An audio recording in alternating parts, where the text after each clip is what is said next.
La salvación o cualquier cosa que necesite de Dios, ¿la puedo comprar? Quédate, porque hoy estudiaremos el capítulo 8 de Hechos.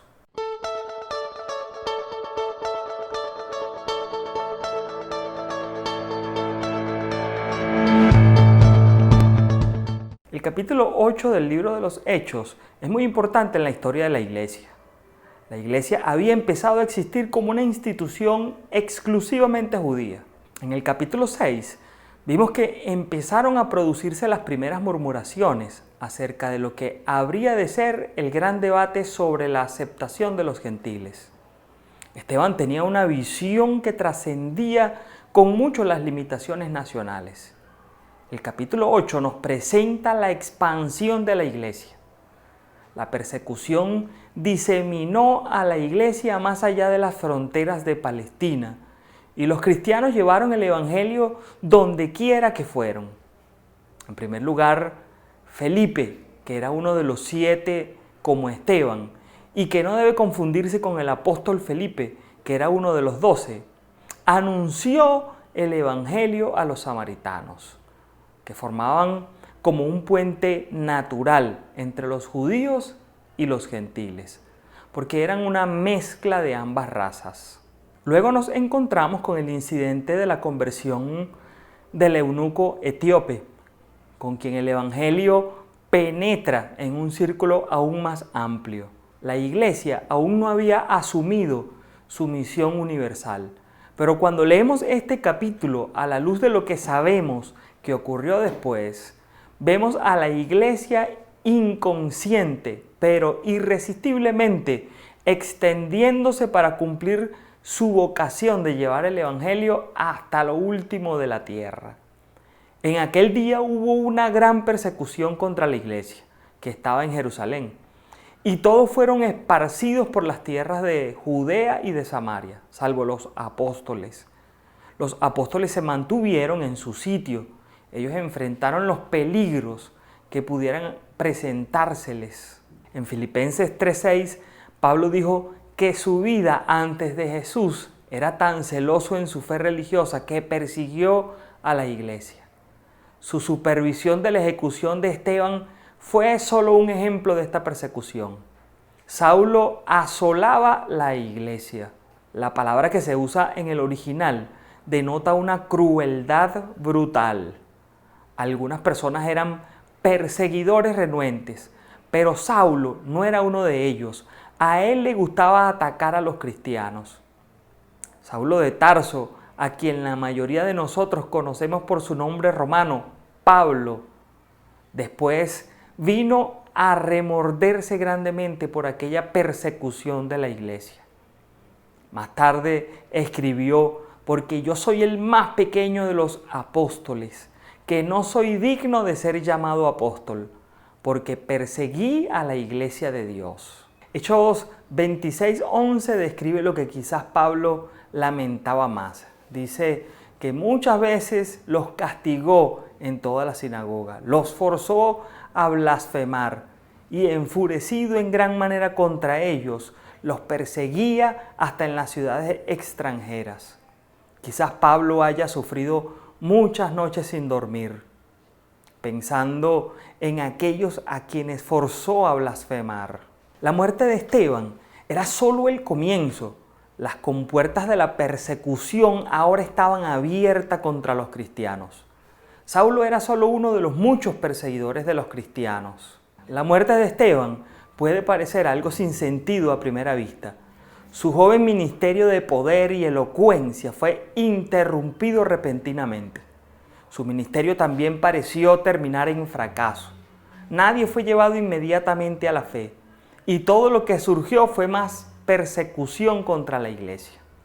Pero como siempre ha sido el caso, la sangre de los mártires se convirtió en la semilla de la iglesia. Leamos lo que dice Hechos capítulo 8, desde el versículo 4 en adelante.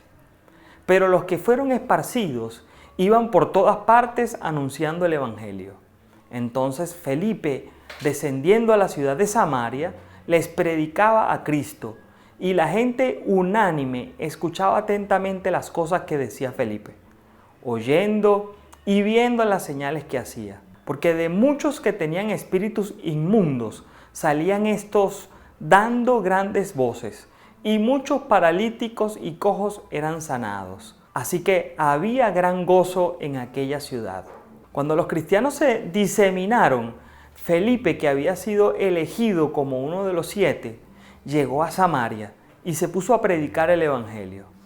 Este acontecimiento es especialmente sorprendente porque era un hecho que los judíos no se trataban con los samaritanos. El hecho de que Felipe predicara el evangelio de Jesucristo en Samaria es una prueba de que la iglesia estaba dando uno de los pasos más importantes de su historia. Tal vez inconscientemente y descubriendo que Jesús es el Salvador de todo el mundo.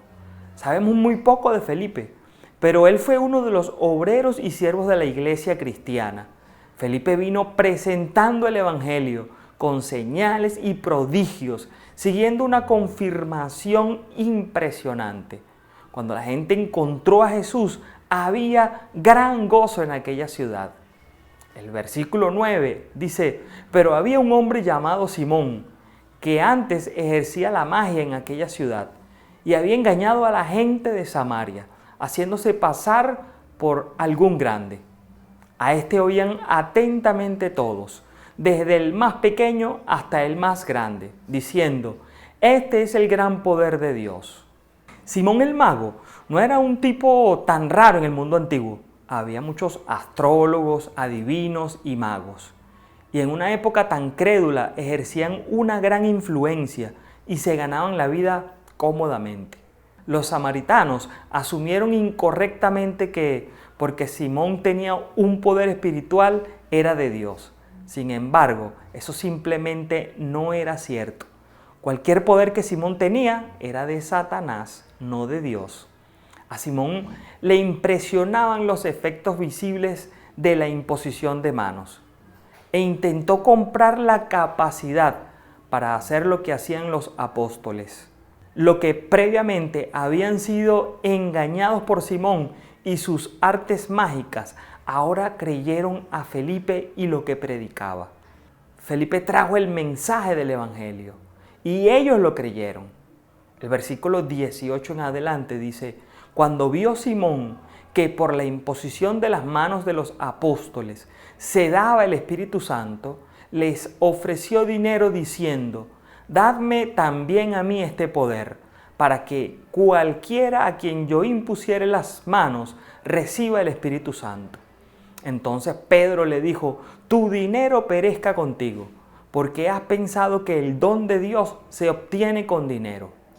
No tienes tu parte ni suerte en este asunto, porque tu corazón no es recto delante de Dios. Arrepiéntete, pues, de esta tu maldad y ruega a Dios si quizá te sea perdonado el pensamiento de tu corazón. Porque en hiel de amargura y en prisión de maldad veo que estás. Respondiendo entonces Simón dijo: rogad vosotros por mí al Señor, para que nada de esto que habéis dicho venga sobre mí. Simón notó que cuando Pedro y Juan impusieron las manos en los samaritanos y oraron por ellos, algo sucedió. Estaba impresionado por ese algo. Simón pensó que el Espíritu Santo era simplemente un poder que se podía comprar o vender. Él quería controlar la función del Espíritu y consideraba al Espíritu Santo como un poder que él podía usar como quisiera, en vez de una persona que gobierna la vida del que se somete a él. Simón estaba equivocado en sus pensamientos. Los dones de Dios se reciben libremente de él y por fe. Simón no era un verdadero converso con arrepentimiento y fe sincera. Debemos tener claro que no es suficiente con hacer una oración de fe. El que profesa a Jesús como su Salvador debe tener un arrepentimiento genuino y un cambio de vida. Nuestros frutos demuestran que somos salvos. Simón, en vez de humillar su corazón ante Dios, le pide a Pedro que orara para que fuera librado de las consecuencias de su pecado. Esto nos muestra que Simón sintió una verdadera convicción del Espíritu Santo, pero que todavía no estaba dispuesto a humillar su propio corazón ante Dios. La puerta de arrepentimiento y de tener su corazón bien delante de Dios estaba abierta para Simón, si solo la tomaba. Pero Pedro no podía hacerlo por él. El predicador no puede creer por ti, ni tampoco puede arrepentirse por ti. El predicador puede orar por ti, pero más vale que también ores por ti mismo, como Pedro le dijo a Simón que hiciera. Nadie puede decidir por ninguno de nosotros. Todos somos responsables delante de Dios de nuestros pecados. Los padres no pueden creer por los hijos, pero sí orar por ellos. Cada uno debe tomar la decisión de entregarle su vida a Jesucristo, porque llegará el momento que todos rendiremos cuentas delante de Dios. No pierdas tiempo. Humíllate delante de Dios, arrepiéntete de tus pecados y comienza a caminar con Él, porque vienen para tu vida, si recibes al Señor como tu único y suficiente Salvador, tiempos de refrigerio. Espero que este mensaje haya sido edificante para tu vida. Que Dios te bendiga. Nos veremos en la próxima oportunidad.